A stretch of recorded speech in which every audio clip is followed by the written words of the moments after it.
ภาคประชาชนปฏิวัติลาวผู้จะตั้งและนำพาถูกศาสนาของการปฏิวัติลาวท่านผู้ชมในปี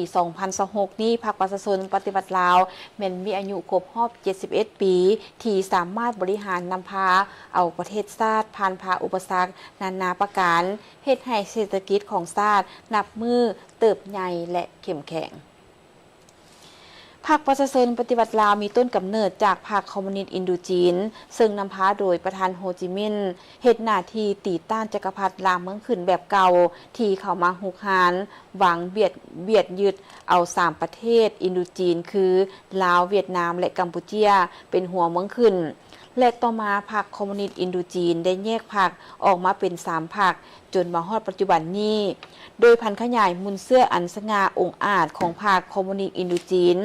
พรรคประชาชนปฏิวัติลาวได้สืบต่อนำพาประชาชนลาวต่อสู้เพื่อปลดปล่อยชาติออกจากการเป็นหัวเมืองขึ้นของจักรพรรดิผู้หุกหานทั้งเก่าและใหม่เป็นเวลายืดเยื้อยาวนานจนในที่สุดก็สามารถญาติเอาศาสนาก้าวขึ้นมากำอำนาจในมือประชาชนนับแต่ปี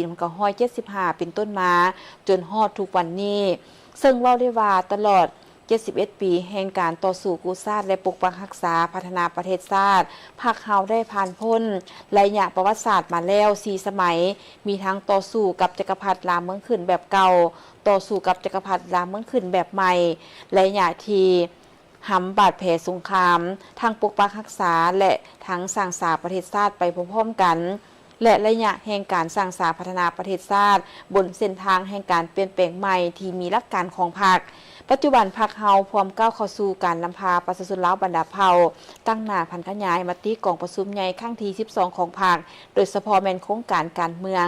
ฉบับที่3เข้าสู่เวียกงานตัวจริงในทุกขงเขตเวียกงานให้เป็นรูปธรรมอย่างมีประสิทธิภาพและประสิทธิผลนำเอาความอยู่ดีกินดีมาสู่ประชาชน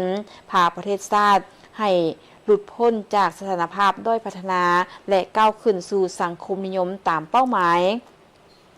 ตลอดระยะ71 ปีแห่งการเติบใหญ่ขยายตัวพรรคเฮาได้มีบทเรียนมีประสบการณ์ที่ได้สะสมไว้ในแต่ละยุคแต่ละสมัยมาฮอดปัจจุบันพรรคเฮายิ่งเติบใหญ่เข้มแข็งทางด้านปริมาณและคุณภาพไปตามขบวนวิวัฒน์แห่งการสร้างสรรค์พัฒนาประเทศชาติด้วยบาทก้าวอันนักแน่นและมั่นคงประชาชนลาวบรรดาเผ่าพร้อมทีจะอยู่เคียงข้างและเดินตามแนวทางของพรรคอย่างสุดกกสุดปลายเชื่อว่าพรรคประชาชนปฏิวัติลาวผู้จะตั้งนำพาทุกศาสนาของการปฏิบัติจะนำพาประเทศชาติและประชาชนก้าวเข้าสู่ความสำเร็จผลคือสังคมนิยมได้ตามคาดหมายได้อย่างแน่นอน